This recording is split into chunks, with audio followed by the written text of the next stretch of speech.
But if you look at it, and this is going to sound homerish, and I hate that, I don't know who has more talent than Indiana does right now.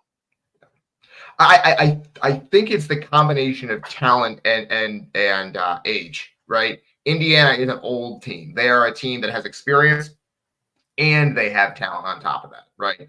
I mean, it's talent, it's experience, and it's continuity, because despite all of the roster turnover this offseason, they bring back what, 5 players who started games last year, between Mbako, Renew, Cupps, Galloway, and Leal. All of those guys started games last season. So, for as much turnover as Indiana had last year, there's continuity as well. And so I think you add on the pieces they brought in this offseason with the Kanan Carlisle and the Umar Ballo and the Miles Rice, and then you bring in a Luke Goody as well. And again, I'm going to say this again. I've said this to a couple people, but I do think that I like Langdon Hatton a lot. If you watch his film, that dude can play. And so I think that people kind of thought he was a little bit of a throw-in at the end as a guy just to be a backup 5.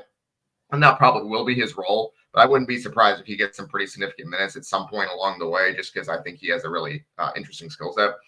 But I do think that it's the combination of experience and talent that Indiana has that I think right now puts them right in the mix at the top there. I do think Illinois is going to be very good. As you said, I do think Michigan's going to be good. I think Purdue will be there. I don't know if Purdue has the experience. Like, they have a lot of experience on that team, but they have one senior, I think. Obviously, Braden Smith and Fletcher Loyer have already started for 2 years, so that's its own thing. But it's one of those things where I just don't know if they have the high-level experience necessary to really compete at that top level, because I think they have the talent. And maybe if Miles Colvin or Camden Heide breaks out and becomes a star immediately, then we're talking about something different. And I think it's possible for either one of them because they were both so good in short spurts last year. But I think you're asking a lot of that to just be for them to be that good immediately. So I think that they're probably maybe 3rd or 4th in the league. I think would be just fine for them. I think you're looking at another season like that. But I do think it's probably Illinois and Indiana at the top of the league. Again, I think Purdue could get there, but I think it's probably Illinois and Indiana at the top of the league. Yeah, and it's going to be interesting. I'm interested to see what Indiana is able to do. I don't think that there's any way possible that there's a team deeper than Indiana because of all that they have added. Then you have to wonder, all right, how are they going to disperse all of those minutes? Because you only have 200 total minutes in a game. Yeah. I think one of the things, it's going to offer the opportunity for guys like Ballo and Renew to not have to play over 30 minutes a game, which should give them not only rest, but hopefully Renew has a penchant for being in foul trouble. If he can get by the way, Ballo has struggled with that a little bit too. So and you don't really have a replacement down low. Yeah. For those guys. I mean, Hatton, you mentioned about, he's the backup big, but he's not really a post player. He's more of an athletic big, I guess. I don't know how to describe it. Yeah, he's a stretch 5 essentially, and it's he can go down there and rebound. I don't know about his back to the basket game isn't super deep, I don't think, but he's a guy who can go in there and play the 5 if you need him to. I think Mackenzie Mbako can play the 4. Obviously, Luke Goody can play the 4. I think what is so interesting about this Indiana team, and I think this is why we're going to see we're going to see Mike Woodson's coaching chops really come out this year, is because Indiana can play so many different ways with so many different lineup combinations. Because there's 12 guys on this team who have all played a high level who have either played well at a lower level of college basketball, or who have experience at a high level of college basketball, and or are a 5-star recruit in Bryson Tucker. So basically, you have all 12 of these guys that have a genuine path to minutes. And obviously, you're not going to play 12 guys every night. It just doesn't. That's not what happens in basketball. So some people are going to be left out, and I think the process of finding out who that is going to be fascinating. And I don't think we actually really know the answer yet. I don't know what IU is going to try to lean on. I don't know what lineups they're going to try to play. I think that, again, that is why Mike Woodson did the work this offseason to give himself a chance to do the work during the season, right? Like this is a basketball coach's dream where you can play 15 different ways and 15 different lineup combinations. You just got to figure out which one works best. And that is what he's going to have to do this offseason and then going into the season, because I don't think this team is going to be perfect right away. I think people need to kind of set expectations for early in the season, because so many new faces and so many different styles of play that are possible. It's going to take a minute to figure out exactly what works best. And so I think going into the Big Ten season, I think is when you're going to want to see this team really gel and come together. And so November, there are going to be growing pains. However, I think that those are good things because it's giving Indiana a chance to see what they have, see what works, and see which lineup combinations are the best. And so I think it's going to be fascinating to see that play out. Yeah, one thing that we can say that we have not been able to say for a few years for Indiana is they are set at guard. They have two guys that, if they start together, are going to be more than solid.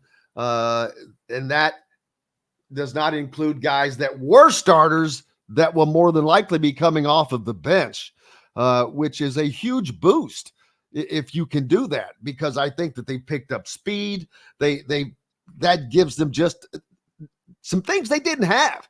And this is not a knock on Trey Galloway or anybody else, but Kanan Carlisle and Miles Rice are just more athletic. And whether it's the ability to have burst to get to the rim quickly or kick it, whatever. But then you've got to have the guys to knock those shots down. And first you look at Mackenzie Mbako. He's got to improve his 3-point shooting a little bit. But I expect that he will. He'll take that jump in his second year because he is no doubt a very, very pure type shooter. The system has to also work. How is Mike Woodson going to run this offense? If you're running it through the middle, you're not setting it up for the perimeter type play. I think that the post should be a secondary part of your offense, because offensive rebounding, put it in here. You've got Ballo, you've got Renew. I mean, that should not be the centerpiece of the offense, and we'll see if it is or not. Yeah, I don't think it will be, quite frankly. I do think that obviously Malik Renew's back to the basket game is very, very good. I said this last year. It is a joy to watch him work when he gets the ball with the back to the basket. His footwork is just so good. But I don't think that is where Indiana is going to really make its mark for the most part. I do think there will be some of that. It can be kind of a bailout toward the end of a shot clock where it's like, well, we haven't gotten a shot on the perimeter. Let's go feed it to Malik and he'll get us something. But Oumar Ballo is not a back to the basket guy particularly. He can do that, but he's more of a pick and roll, big time athlete who can go get rebounds and putbacks around the rim. So I think that that's going to be a significant part of Indiana's offense is the pick and roll. Obviously, it was last year too with Khalil Ware. But I think that it's going to be much more guard oriented this year. They're going to play pretty differently. And so, yeah, it's going to be, okay, you have the pick and roll with Ballo at the top of the key. Miles Rice or Kanan Carlisle comes around the screen and Ballo is covered. Okay, who's open in the weak side corner, right? Is it Mackenzie Mbako? Because I think he could knock down that shot. Is it the other one of Miles Rice or Kanan Carlisle, whoever doesn't have the ball? I think they could knock down that shot. Trey Galloway, I think, could too. I'm on record, and I remember you wrote it down, Jim. I think Trey Galloway is going to shoot 35% from three this year. I don't think he's going to shoot 26% again. I just don't fundamentally believe that. So it's going to be a question of when they sag off of Ballo and Renew, who is going to take those shots, who is going to make those shots. I think Anthony Leal is going to find a space on this team by being a guy who can make those shots, because I said it last year. I believe Anthony Leal is a genuinely extremely valuable player. He is very, very heady in big moments. and he shot 47% from three last year. I know that it's small sample size, but he is a very good shooter, and I think he's going to find minutes on this team simply by virtue of being that guy who can hang out in the corner and make those shots. Same with Luke Goody. So yeah, I'm fascinated by that. We saw Trey Galloway have a higher shooter percentage on a smaller sample size, but when he was forced to increase that, it did not go well. I think you're going to see a lot less shot production from him because that's not his game. He's not a good 3-point shooter, and that's not going to be required of him. So I'm going to disagree with you on that, but I'm not. His percentage might go up, but his sample size is going to come back down. And I'm also going to disagree that I don't think that Anthony Leal is going to find the time that people expect because there's only 200 minutes. And I've run it. I've sat down with pen and paper and I'm like going, okay, if Renew and Ballo play 25 minutes, just 25 minutes, and Mackenzie Mbako plays 28, maybe 30. That's a guy that you're going on the floor 30 minutes. You're getting up towards, and then either Carlisle or Rice, one of those guys are going to play a lot of minutes. So you're getting up to half of your available minutes taken by probably 4 players. And that doesn't include one of your starters and the entire rest of your bench. So that's why I'm disagreeing somewhat because there's only so many. Luke Goody, how many minutes is he going to be able to find?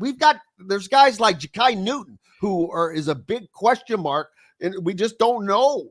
Who I think will be a good player, by the way. Bryson You heard Tucker. It here first. Ja'Kai, so here's the thing, and I got a little bit of pushback on this when I said it on Twitter. I don't see, and he could be so good that he proves me wrong. I don't see the minutes for Bryson Tucker on this team. I just don't. And I'm not saying he's not a good player because I think he is. I think if he stays in college for 2 years and he sticks around at Indiana in 25, 26, he'll be a very, very important player. But I just don't see the minutes for him on this team. I don't know what he gives you that you can't get from someone who's older and more experienced. He's going to have to beat out guys like Luke Goody because Luke Goody is in that spot right there. And we know that he can knock down the 3-point shot. Exactly. Like if you're talking who's the main backup for Mackenzie Mbako, I think that Luke Goody is more likely. I think that Anthony Leal might be more likely. Obviously, the third guard, whoever it is, Trey Galloway, maybe if Kanan Carlisle and Miles Rice start, Trey Galloway's minutes have to come from somewhere. He's going to probably play some 3. So I think Bryson Tucker will play. Obviously, he's a 5-star. I think his talent level is such that you're going to find him minutes somewhere. I think just people are expecting him to be a big piece of this team, and I just don't see where that's possible just because, which, by the way, is a good thing, which is a good thing for Indiana because that means that they don't have to throw a 5-star in the fire like they did with Mackenzie Mbako last year. Like that's the reason Mackenzie Mbako struggled so much at the beginning of last season is because it would have been much better for him to come off the bench to start his career, but Indiana didn't have the depth to do it. And this year they do. And so Bryson Tucker can come off the bench and learn the ropes and develop as the season goes on, and then maybe have some good games at the end of the season and really break out as a sophomore and be an NBA guy in 26, that kind of thing. And so I think that that's not the worst career path for him. It's just an interesting one considering that he is a 5-star recruit and he probably could have played immediately at a lot of places. So I wonder how Indiana was able to land him when he probably looked at the tea leaves and was like, well, I might not play as much unless he thinks that he is that guy and he's going to come in and take minutes from someone really, really good. Yeah, I agree with Brian. I think that Anthony Leal is just going to find himself with not a lot of minutes, partly because of defensive reasons, but also offensive. He's a good shooter, but he's not great at finding his own shot yet. So we'll see what's you want. But then you've got a guy like Gabe Cupps. He's a unique situation because here's a guy who was forced into action unexpectedly last year for a ton of minutes, but obviously needed to grow yet. Where is he going to be, and how does he fit into this picture? Yeah, I actually don't know. It's him and Bryson Tucker are the guys that I worry might be left out in the cold a little bit. And I don't mean that neither of them can play, because I think they can. Again, I just don't see the minutes for Gabe Cupps, quite frankly. I'm sure they'll find him some as the backup point guard or something like that. Because last year, basically, the backup point guard was Trey Galloway, and you don't want him playing those minutes. But the thing is that Miles Rice and Kanan Carlisle can both be your lead guard and were on their teams last year. And so, or at least at certain points. So I think they're probably both ahead of Cupps on the depth chart. And I guess a lot of it is going to come down to how much better does Gabe Cupps get this offseason? Does he get stronger? Does he get bigger? Does he get more physical? Because I think that that's what was missing from his game last year, was just the physicality necessary. And that's why it would have been better for IU had he not been forced into those big minutes. Because again, he could have been brought along slowly and things like that. And he was thrown into the fire. And there were some moments where he struggled, but I think he did get better as the season went on. I think he got more confident offensively. And I'm on record saying this. I think he's going to be a very, very good player for Indiana at some point very soon. I just don't think it's this year. And so the question then becomes, where do you find minutes for him? Is it one of those things where he plays 10 to 15 minutes a game off the bench as the backup point guard, or even a third guard, just to give Rice and Carlisle a little bit of a blow? And is that okay with him, right? Because you don't want Gabe Cupps transferring, I don't think. And obviously that's just kind of the way basketball and college sports works now, is anyone can transfer at any time for any reason, but you'd like to keep him around. And so you're focused on this season. You're doing what you can to win games this year, but you also want to keep your players as happy as possible. That's just kind of how things work. And so I think they'll find minutes for Gabe Cupps. I think he wants to be an Indiana Hoosier. But I just don't know where the significant role is going to be this year. I worry about him kind of getting lost in the shuffle a little bit this year. Yeah, and I've seen a couple people, including who was it just on here, Jamie, that says could Cupps redshirt. I just don't see redshirting being a thing anymore. Number one, because of the transfer portal, but number two, Indiana doesn't have the luxury of depth. They're already one short of scholarship, so they're down to 12 guys. And even though that they have gone the opposite direction in depth at the guard position, with only 12 guys, you don't take another one off of the board. I don't think. And I don't think that in this day and age, a guy is going to take kindly to being redshirted. No, I don't think. I understand where they're coming from in terms of whether he should redshirt. I do think that that's it's a question that should probably be asked, because I do think you could probably get away with having a guard rotation of Rice, Carlisle, Galloway, Leal. I think that would be fine. And Newton. I think that fivesome is probably fine at guard, and you could redshirt Gabe Cupps if you wanted to. I don't. Because then you're susceptible to an injury again, right? And you don't want to be susceptible to an injury. That was the point of putting together the team the way they did. I thought it was really interesting. I talked to Mike Woodson, 2 or 3 weeks ago here in Fort Wayne. He came for an event, and one thing he said was that he is not worried about injuries this year. Like, he worried about injuries the last couple of years, and they happened, right? Like, they were one injury away from taking a step back as a team. I don't think that's true this year, unless it's an injury to a very, very specific player like an Umar Ballo or a Malik Renew. But I do think that the depth is such this year that you don't have to worry about an injury, but then that kind of comes back into it if you redshirt someone. So I do think that Cupps will play. I think he'll get 10, 12 minutes a game. And the question is, can he maximize those 10 to 12 minutes? Can he run the show? Can he avoid turnovers? Can he show a little bit of offensive punch? Because I think that was something that we saw flashes of at the end of last season. He got to the rim a little bit. He had that little nice feathery mid-range jumper. I want to see more of that. I want to see that he is ready to take on a lead guard position in 25-26, which I think that he is. And then I want him to show it this year.